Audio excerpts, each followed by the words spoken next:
in the divine presence of Bhagwan Swaminarayan, in the equally divine presence of all the great avatars who have blessed our earth, in the divine presence of my Guru Pramukh Swami Maharaj, Guru Hari Mahant Swami Maharaj, and in the most revered presence of all the great leaders who have gathered on the stage, but more importantly to all the delegates who have come from more than 40 countries in this amazing 150 years of celebration of the Arya Samaj. I take this opportunity, मैं मेरा खुद का आनंद व्यक्त करना चाहता हूँ. I take this opportunity to thank you, not just for keeping the values of Arya Samaj alive, but by living the values of Arya Samaj in your life, because as an individual you are as big as the society. हम ढूंढते हैं, हम शोधते हैं कि इस दुनिया में देश और राष्ट्र सबसे शक्तिशाली है, मगर राष्ट्र से भी शक्तिशाली सोसाइटी समाज है, और समाज से भी शक्तिशाली एक इंडिविजुअल है. जब भी हम सार्ध शताब्दी मनाते हैं, as we celebrate the 150 years, we have to be conscious that we have to celebrate it by living in our lives. क्योंकि ये पूरा आर्य समाज वो वैदिक मूल्य पर आधारित है. You are celebrating not just 150 years, but I think you are celebrating the immortal values of life of humanity on this earth. ये सोच जरा हमको अंदर जाकर सोचनी पड़ेगी, क्योंकि हम देखते हैं और हमको लगता है हम सिर्फ 150 इयर्स ओल्ड है. नहीं, मैं आपको बताने के लिए आया हूं कि वैदिक मूल्य जो आप जीते हैं, the Vedas are considered the oldest document of the human race. The Vedas are looked upon as the greatest book in the library of mankind. mankind की जितनी पुस्तकों है, क्योंकि ये भगवान के खुद उच्चारण है, और हमारे ऋषि मुनि ने वो जीवंत रखे और हमारे जीवन तक उनको पहुंचाए हैं. So don't think we are just celebrating 150 years. I want to expand your ideas and your vision. And don't think you are just celebrating the values of Arya Samaj, because the values of Vedic Samaj are the values of mankind and humanity. ये पूरे विश्व के values आप celebrate कर रहे हैं, और जरा उसके भी डीपर जाकर आप सोचो. एज एन इंडिविजुअल मैं आपको बताने के लिए आया हूं कि as an individual there is nothing more powerful than your life. मैं इधर आज खड़ा हूं तो सिर्फ एक व्यक्ति जिनका पूरा प्रेम विश्व तक है, मुझे इधर खींचकर बुलाया है. That is the love of SK. Arya. One man has the power to bring the world together. Guru Hari प्रमुख स्वामी महाराज जो हमारे गुरु थे, उन्होंने हमको एक बात बताई थी, मैं दूसरी ओर आपके सामने रखना चाहता हूं कि what is the power of an individual.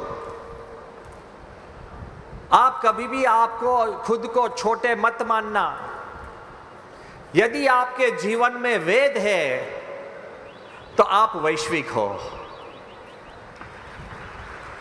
कभी भी आप छोटे मत मानना, क्योंकि एक दफे एक पिताजी थे and he was very absorbed in reading a magazine. वो एक मैगजीन पढ़ते थे, उसका खुद का कुछ काम था।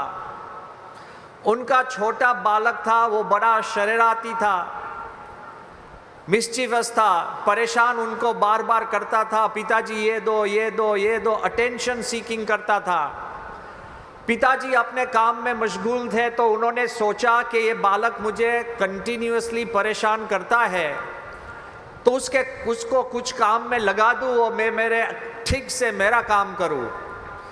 तो वो जो मैगजीन पढ़ते थे उसमें एक विश्व का मानचित्र था, नक्शा था।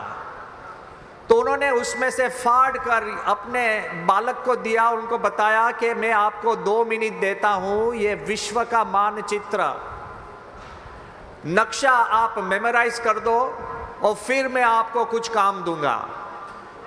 तो इन 1 मिनट में तो उनका पुत्र ने उनको वापस नक्शा दे दिया।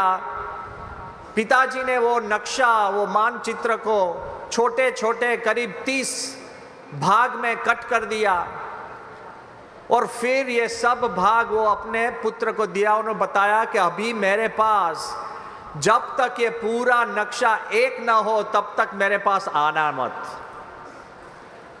जरा सोचो, बालक था, how would he know where Suriname is, Africa is, where Europe is, where little countries are.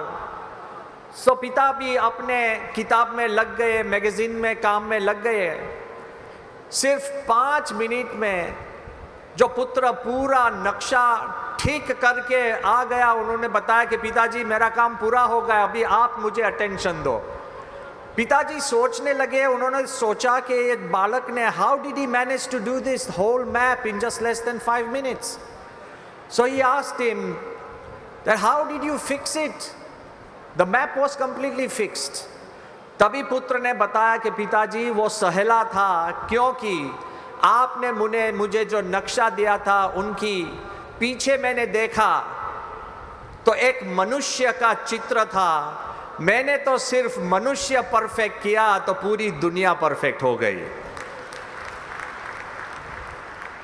We want to change the world. Change yourself and your family will change. Transform your family and your society will transform. Transform your state and your country will change. Let us transform India and the whole world will change. वैदिक समाज का पुनरुत्थान जो आप करते हैं, भगवान को प्रार्थना यज्ञ करते हैं, जो बड़ी बड़ी अच्छे काम आप करते हैं, व्यसन मुक्ति का काम करते हैं, शिक्षण का काम करते हैं, औरतों के लिए जो काम करते हैं, और सबसे बढ़ के आपने भेद रेखा मिटाने का काम जो आप करते हैं, वो सबसे बढ़िया काम है। Because our Vedic age, great thinkers have said that if I was to look upon the world onto a place where the human mind has thought and found the choicest gifts and disposed of the problems that plague us, if I was to look upon the world for such a nation where people have become more perfect, more comprehensive and more universal, it is India, and this was the time of the Vedic times. आज दुनिया में बड़े बड़े प्रश्न हैं, हमको भी लगता है कि हमारा जो काम है उससे दुनिया के प्रश्न कैसे सॉल्व होंगे। तो मैं आपको एक बात बताकर मेरी बात पूरी करूंगा। थोड़े महीने पहले सबसे बड़े थिंकर्स एक होकर वो सोचने लगे कि दुनिया के सामने सबसे बड़ा प्रश्न क्या है। तो किसी ने बताया युद्ध हम भी देख सकते हैं कि दुनिया के कोने कोने पर युद्ध शुरू हो गया है. There are wars in every country, every place, in different ages for different things. उन्होंने बताया कि तीसरा विश्व युद्ध पृथ्वी को खत्म कर देगा. दूसरे लोगों ने बताया कि नहीं, एक ऐसा रोग कोरोना जैसा आ जाएगा और एक वायरस पृथ्वी को खत्म करेगा. किसी ने बताया नहीं, बड़ा विस्फोट होगा जो बॉम्ब से और सब है वो, उससे दुनिया खत्म हो जाएगी. किसी ने बताया ज्वालामुखी वोल्केनिक इरप्शन से पृथ्वी खत्म हो जाएगी. किसी ने बताया क्लाइमेट चेंज, जब क्लाइमेट बढ़ जाएंगी और पानी का लेवल बढ़ेगा और उससे पूरी दुनिया खत्म हो जाएगी. किसी ने बताया कि हमारे सूर्य और पृथ्वी के बीच में if there are intergalactic clouds और सूर्य बंद हो जाएगा, उसकी वजह से पृथ्वी भी खत्म हो सकती है. किसने बताया दूसरा परिग्रह और ग्रह पृथ्वी से पटकाएगा और उससे पृथ्वी खत्म हो जाएगी. किसी ने बताया जेनेटिक चेंज से भी पृथ्वी खत्म हो जाएगी. किसी ने बताया पर ग्रह के लोग पृथ्वी पर आके पृथ्वी को खत्म कर सकते हैं, वो भी हमारे सामने डेंजर है. किसी ने बताया AI, ऐसे मशीन्स और रोबोट्स बन जाएंगे आर्टिफिशियल इंटेलिजेंट और मनुष्य से के भी बढ़कर स्ट्रॉन्ग हो जाएंगे और मनुष्य को खत्म करेंगे, वो भी चिंता और परेशानी है. किसी ने बताया कि बहुत से ऐसे प्रश्न है वो हमको खत्म कर सकते हैं, मगर सोच कर दुनिया के इंटेलिजेंट आदमी ने बताया कि सबसे बड़ा प्रश्न दुनिया में क्या है मालूम है? युद्ध से भी बड़ा, क्लाइमेट चेंज से भी बड़ा, रोगों से भी बड़ा. उन्होंने बताया कि नेगेटिविटी, नकारात्मकता, वो सबसे बड़ा प्रश्न है दुनिया में. जरा देखो, 1 billion people, 1/8 of the world, they think of suicide and they try and attempt suicide. Imagine. हमारी दुनिया में सब कुछ है. In an age of plenty, why are we so empty? Depression और मेंटल हेल्थ प्रॉब्लम्स कैसे है?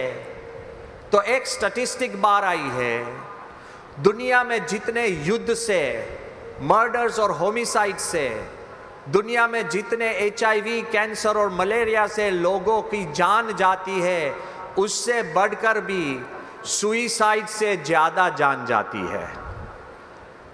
हमारी दुनिया कैसी हो गई है? नेगेटिविटी. लोगों को आगे जीना नहीं है, किसी को बूढ़ा बनना नहीं है, और हम सोचते हैं हमारा बुरा ही होगा, दुनिया में भी बुरा ही होगा. तब मैं आपको बताना चाहता हूं हमारी वैदिक संस्कृति की सोच क्या है, जिसमें आप पढ़े हैं, बड़े हुए हैं. हमारी वैदिक संस्कृति की सोच क्या है? वश्ये में शरदम शतम, जीवे में शरदम शतम, नंदाम शरदः शतम, मोदाम शरदः शतम, श्रेणुयाम शरदः शतम. हमारी एक ही इंडिविजुअल प्रार्थना थी, मैं 100 बरस जीऊँ, 100 बरस आनंद करूँ, 100 बरस सबको आनंद दिलाऊँ और 100 बरस में मेरी आंखों से सुख देखूँ. वैसी प्रार्थना और पॉजिटिविटी वैदिक संस्कृति में है. जरा सोचो, वो सिर्फ हमारे लिए नहीं थी. वैदिक संस्कृति में लिखा गया है, मित्रस्य चक्षुषा पश्यामहे समीक्षामहे. Look at one another as friends. मित्र के सामने सबको देखो. किसी ने मुझे बताया कि स्वामी मैं तो सबको मित्र जैसा देखता हूं, मगर वो नहीं देखे तो उसमें क्या होगा? मैंने बताया जो नहीं देखता है वो ही परेशान रहता है, जो देखता है वो कभी परेशान होता नहीं है. वे हमारी संस्कृति की ताकत है. और आप जो संस्कृति को आगे बढ़ाते हैं, मैं आपको बताना चाहता हूं उसकी भावना कैसी थी. तो उसकी भावना थी आनो भद्राः क्रतवो यन्तु विश्वतः, पूरी दुनिया में से पॉजिटिव थॉट्स हमारे वहां आकर बसे हैं। वो सिर्फ मैं बड़ा हूं ऐसी भावना नहीं थी, मेरे साथ सब बड़े बने वैसी भावना थी।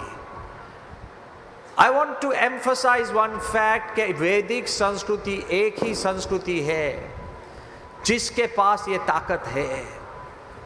Sir Arnold Toynbee, one of the greatest historians the world has seen, उन्होंने लिखा है, मैं उनका संवाद और मैं I will translate that as well, भाषांतर करूंगा।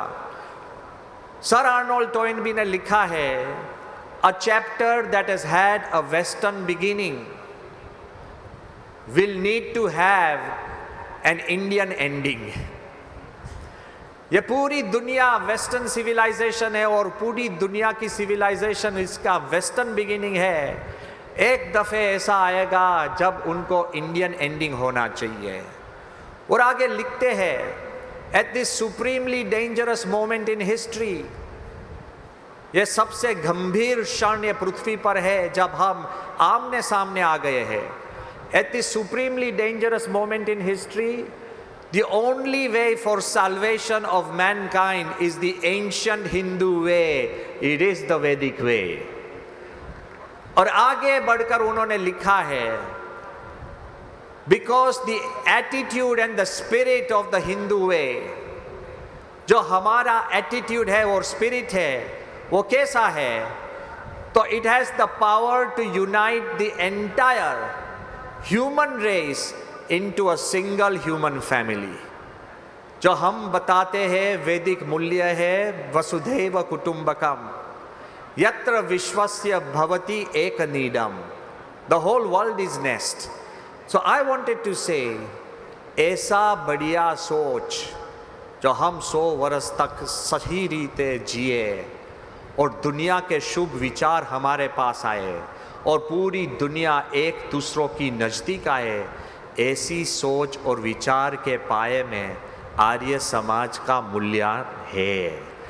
You are celebrating the entirety of humanity and you are as important as the world. मैं अंत में बताऊंगा कि इसकी ताकत क्या है। तो जब हम अबू धाबी में थे, अभी एस.के. आर्य साहब ने बताया, तो जब हम अबू धाबी में थे, हमारे गुरु प्रमुख स्वामी महाराज ने बताया था 1997 में कि एक दफ़े अबू धाबी में मंदिर बनेगा। हम सब हंसते थे वो दिन, we were laughing because we thought it's not possible, it's unthinkable, it is like a dream.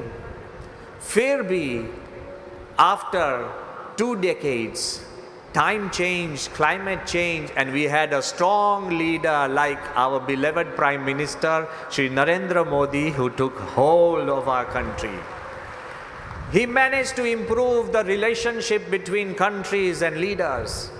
उसके आगे बढ़कर जब पहली दफ़े हम राजा महाराजों को मिले in 2018, when I first met His Highness Sheikh Mohammed bin Zayed Al Nahyan, उनके पैलेस में, तभी जभी हमने उनको 2 चित्र दिए, एक छोटा मंदिर जो बाहर से नॉर्मल मंदिर जैसा दिखे और एक दूसरा हमारी प्रणाली जैसा ट्रेडिशनल कार्व्ड मंदिर, तो आपको मालूम है राजा की भी बड़ापन जरा सोचो।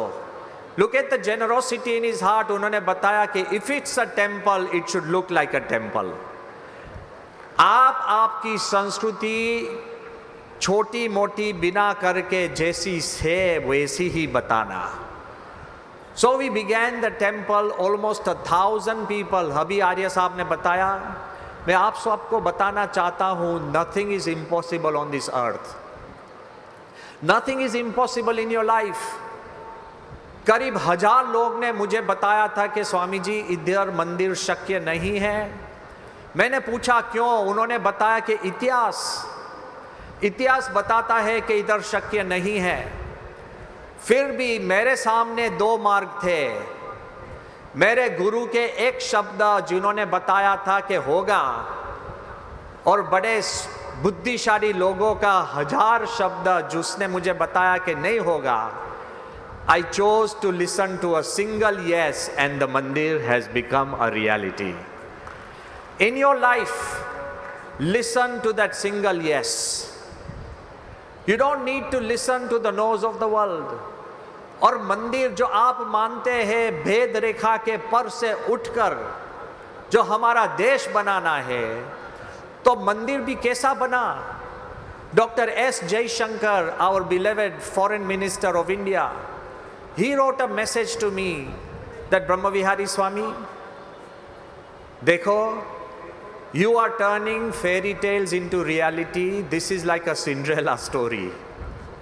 In times to come, there will be legends about Swaminarayan sadhus having conversations with Islamic king, just as there are legends about Buddhist monks having conversations with Chinese emperors. और उन्हें बताया ये कैसा है, तो दुर्गा शंकर मिश्रा जिसने दिल्ली में सेंट्रल विस्टा का काम किया, जिसने चीफ सेक्रेटरी होकर हमारे लिए बड़ा अच्छा वाराणसी कॉरिडोर बनाया, जो राम मंदिर बनाने में भी आगे थे, तो दुर्गा शंकर मिश्रा ने मुझे एक बार बड़ी अच्छी बात बताई थी, मैं आपको बताना चाहता हूँ। उन्होंने बताया कि स्वामी जी, भारत के आध्यात्मिक इतिहास में राम मंदिर से बढ़कर कोई भी आध्यात्मिक घटना नहीं है। राम मंदिर सबसे important spiritual moment for India है, मगर 500 साल पहले राम मंदिर था और 500 साल तक भारत के मन में राम मंदिर रहा है, मगर आबू धाबी में मंदिर बने ये किसी की सोच में न था, वो भगवान की देन है, उसकी वजह से बना है। It is uniting the world. तो मैं आपको बताना चाहता हूं, यदि आपके दिल में कुछ अच्छा काम करने की सोच है, तो भगवान पूरी दुनिया बदल देंगे और आपके वहां वो काम पूर्ण होगा। Never under estimate the power of one. We needed just one Neil Armstrong who set foot on the moon, and we are all taking pride that man can conquer the moon. We needed just one Tenzing and Edmund Hillary to climb Mount Everest, and we are all proud that we can climb Mount Everest. We needed just one Edison who created the light bulb, and the world is in light. We needed just one Mahatma Gandhi who helped India take freedom non-violently, and he has proposed the value of non-violence. And I wanted to tell you, we need just one leader like Narendra Modi, and he has changed not just the face of this country, but the face and relevance of India. तो मैं आपको बताना चाहता हूँ, you may be an individual, आप एक ही है, कभी आपको छोटे मत मानना। आप यदि पक्का करेंगे तो even the impossible will become possible. Imagine a Muslim king donating land for a Hindu temple where our lead architect was a Christian Catholic, where our construction company is Zoroastrian, where our foundation designer was a Buddhist, where our chairman comes from a Jain tradition, where our chief consultant, he is a man of no religion, and where support has come from all across the world. This is the BAPS Hindu Mandir that is based upon the Vedic values of India. मैं आपको बताना चाहता हूँ, आप छोटे नहीं हो, आपकी सोच बदल जाएंगी और आपका भावी बदल जाएगा। I will end with a very close story to my heart. Take it home and tell your children, never give up, never quit and never back down. एक दफे एक छोटा बालक, वो हर रोज दरिया सागर तट पर जाता था। उसको लगता था कि एक दफे मैं भी नाव में बैठकर सागर की मध्य में जाऊंगा। बट छोटा था, कोई उसको लेकर जाता नहीं था, छोटा था और सबको चिंता थी कि उसका क्या होगा। एक दफे सोचो, अकेला छोटी नाव में, वो ओर्स लेकर छोटी नाव में अकेला वो सागर में चला गया। दरिया के तट पर, किनारे पर तो वेव्स छोटे होते हैं, बीच में बड़े बन जाते हैं, पवन भी मंद होता है, बीच में बड़ा बन जाता है, मछलियां भी किनारे पर छोटी छोटी है, बीच में बड़ी बन जाती है। ये बालक को मालूम नहीं था, मगर ऐसा एक पवन का मोजा आया, वो उसकी छोटी नाव थी, वो पलट गई। और बालक को तैरना आता नहीं था, वो बताता था कि मैं एक दफे बताऊंगा कि आई कॉन्कर्ड द ओशन, मेरे पूरे महासागर पर मैंने जीत पा ली। मगर जब वो बालक वो समुद्र में डीपर और डीपर जाकर समुद्र की सपाटी पे आ गया, फिर भी ये बालक क्या बोला मालूम है आपको? ये बालक ये बोला, मैं अभी भी दुनिया को बताऊंगा मैंने समुद्र पर जीत पा ली, क्योंकि इतना बड़ा महासागर अपनी सीने पर ये छोटा बालक को रख नहीं सका। मैं आज पूरा महासागर को मेरे सीने पर रखकर बैठा हूँ, वैसी मेरी ताकत है। I have conquered the ocean. I believe when you go home after this Mahasammelan, go as a proud individual. Do you know why? Vedas live in you. When you live by the Vedas, you are living by the world. मेरी प्रार्थना है आप सबको भगवान सुखी करे। इसके आर्य साहब, उनके परिवार और सब आर्य समाज के सब जो गण leaders who are sitting here, be proud, carry on with what you do. God will make impossible things possible. This is my prayer for all of you. Thank you very much.